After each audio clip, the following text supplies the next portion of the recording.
Hey everyone, welcome back to Tales by Amir, the place where true stories and unbelievable experiences come to life.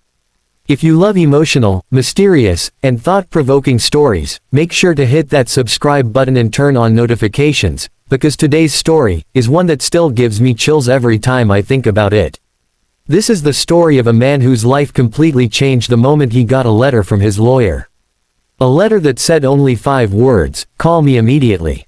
It's about your daughter." And what came after that, no parent should ever have to face. Let's begin. My name is Daniel. I'm 46 years old, divorced, and I live in a quiet neighborhood outside of Chicago. I work as a civil engineer, and my life was simple, maybe even boring, until that morning. It was a Thursday. I had just finished breakfast and was about to head to work when I saw the envelope in my mailbox. It had my lawyer's letterhead on it, William & Partners LLP. That wasn't unusual. William had been my lawyer for years, helping me with my divorce, property issues, and other paperwork. But what was unusual was the red stamp across the front of the envelope that said urgent, confidential. I remember frowning as I opened it. Inside was a short, typed note that read, "Daniel, call me immediately. It's about your daughter. Do not discuss this with anyone else before we speak." It was signed, William J. Sanders. For a moment, I just stared at the paper, my coffee mug shaking slightly in my hand. My daughter, Emily, was 18. She had just started college in Michigan, majoring in psychology. We talked almost every day. What could possibly be so urgent that my lawyer needed to contact me about her? I called his office right away. "William Sanders speaking. Will, it's Daniel. I just got your letter, what's going on?"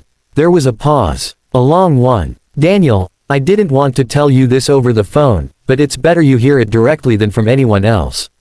My heart was pounding. "Just tell me, Will. What's happened to Emily?" He sighed. "Emily is fine, physically. But I received some documents this morning that involve her. Very serious documents. You need to come to my office as soon as you can." I didn't even think twice. I grabbed my keys and left immediately. William's office was 20 minutes away, but that drive felt endless. Every red light made my stomach twist tighter. When I finally walked into his office, he was already waiting for me, holding a manila folder in his hands. He gestured for me to sit. "Daniel, before I show you what's inside this folder, I need you to stay calm. Will, just tell me what this is about." He took a deep breath and opened the folder. Inside were a few printed pages and a photograph. "This," he said, "was delivered to my office this morning. It's a court notification. Someone has filed a petition naming you as a respondent." "A petition? For what?" "For guardianship and financial misrepresentation, concerning your daughter, Emily." I blinked. That doesn't make sense. Guardianship. She's 18, she doesn't need one. And financial what? That's the part you need to see. He slid the papers toward me. When I read the first few lines, my blood ran cold. It said that Emily had filed, through another attorney, a complaint against me. It claimed that I had been withholding money that was rightfully hers, from an inheritance fund her mother left before she died. I stared at the paper, completely lost. "That's impossible," I muttered. "Her mother didn't leave any money. She didn't have anything when she passed." William frowned. "That's what I thought. But according to this document, there's an offshore account under your name, and a trust connected to your ex-wife's estate. The amount is significant." He flipped the page and pointed to the figure. $1.3 million. I felt like the air had been sucked out of the room. "Will, I don't have that kind of money. I don't even know what this account is."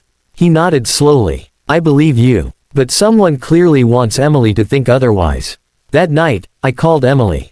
My hands were still shaking when I dialed. She answered cheerfully at first. "Hey Dad, what's up?" I hesitated. "Emily, did you file something in court? Something about money?" There was silence. Then she said quietly, "So you know." "Know what?" "Emily, what's going on?" She sounded cold, distant in a way I'd never heard before. "Mom left money for me, Dad.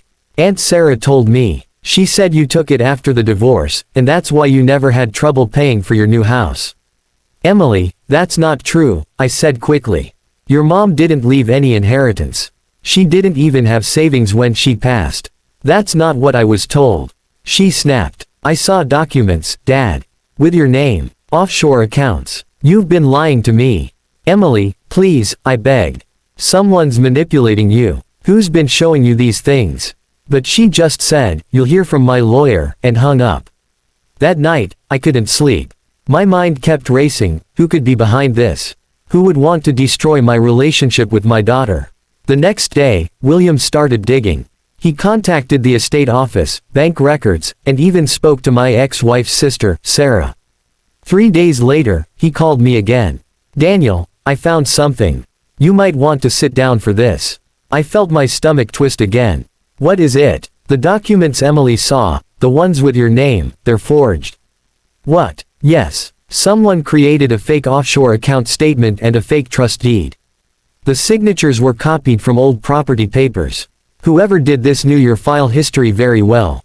Who would do something like that? I asked. He hesitated. I think you already know who might benefit from this. And then it hit me. Sarah. My ex-wife's sister had never liked me. She blamed me for the divorce, for her sister's depression, and even for the fact that we moved away from her. When my ex-wife passed from cancer 3 years ago, Sarah barely spoke to me, but she adored Emily. It all started making sense. I drove straight to Sarah's house that evening. She lived about an hour away. When she opened the door and saw me, her expression immediately hardened. What are you doing here? She said sharply. I just need to talk, I said. About Emily. She crossed her arms. She finally knows the truth, doesn't she? There is no truth to what you told her, I said. There's no hidden money. No inheritance. You're feeding her lies. Her lips curled into a bitter smile. Lies. You ruined her mother's life, Daniel. You took everything from her, and now you live comfortably while she's buried in the ground. Don't you dare lecture me about lies. Sarah, whatever you think happened, this isn't the way to fix it. You're turning Emily against me. She deserves to know what kind of man you are, she said coldly. And soon, the court will know too. I could feel my temper rising, but I forced myself to stay calm. You forged legal documents, Sarah. That's a serious crime. For the first time, she looked startled. What? I have proof. My lawyer traced the forgeries.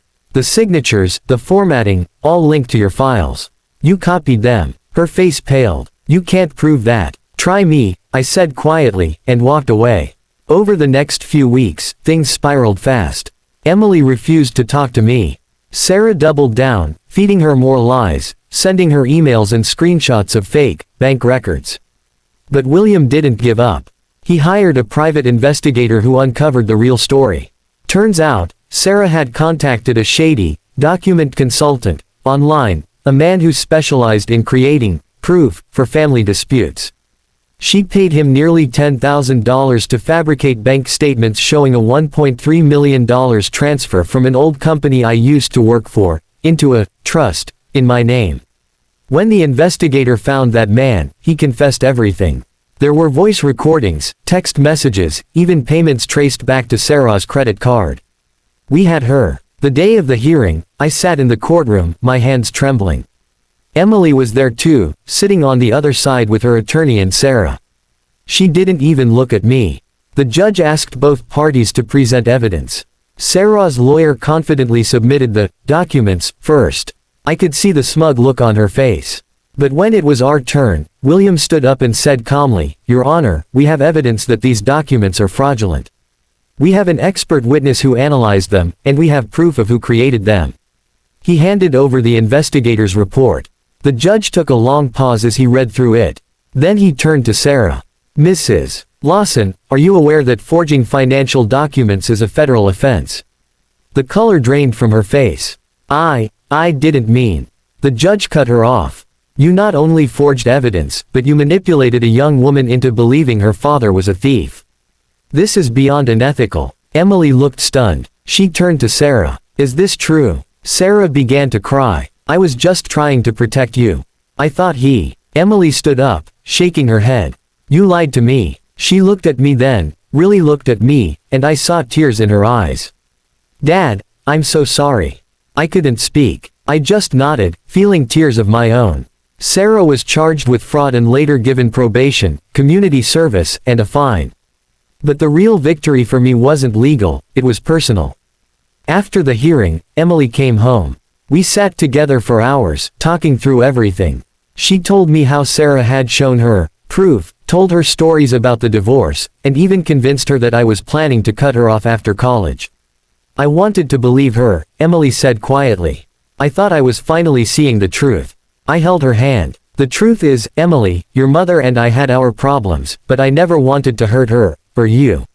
I've always done my best for you. She nodded, tears rolling down her cheeks. I know that now. That night, for the first time in months, I slept peacefully.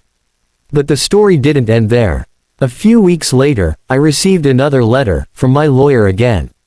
This time, it wasn't urgent. It was a notice confirming that the false case had been dismissed, and my name cleared from all allegations. At the bottom of the letter, William had handwritten a note. Daniel, truth always finds its way out. Take care of your daughter. I smiled reading that. Emily slowly began to heal, though the betrayal from her aunt left scars. She eventually changed colleges and decided to move back closer to home. We went to therapy together, rebuilding trust step by step. And one evening, months later, she told me something I'll never forget. Dad, she said softly, I think Mom would be proud of you. I looked at her and felt my heart swell. I think she'd be proud of you, sweetheart. For being brave enough to see through the lies. She smiled, and that was the moment I knew our family was finally healing. If there's one thing this experience taught me, it's this. No matter how dark things get, no matter how twisted the truth becomes, honesty and patience will always reveal what's real. People can forge papers, manipulate emotions, and spread lies, but they can't rewrite the bond between a parent and their child forever. Sometimes, it just takes time, and a painful lesson, to remind us of what truly matters. Thank you for watching this story on Tales by Amir. If this story touched you, or reminded you of the importance of family and truth, please take a moment to leave a comment below. What would you have done if you were in Daniel's place? Would you have forgiven Sarah? Make sure to like, subscribe, and share this video with someone who might need to hear it. Until next time, this is Amir, signing off. Stay kind, stay strong, and always stay true.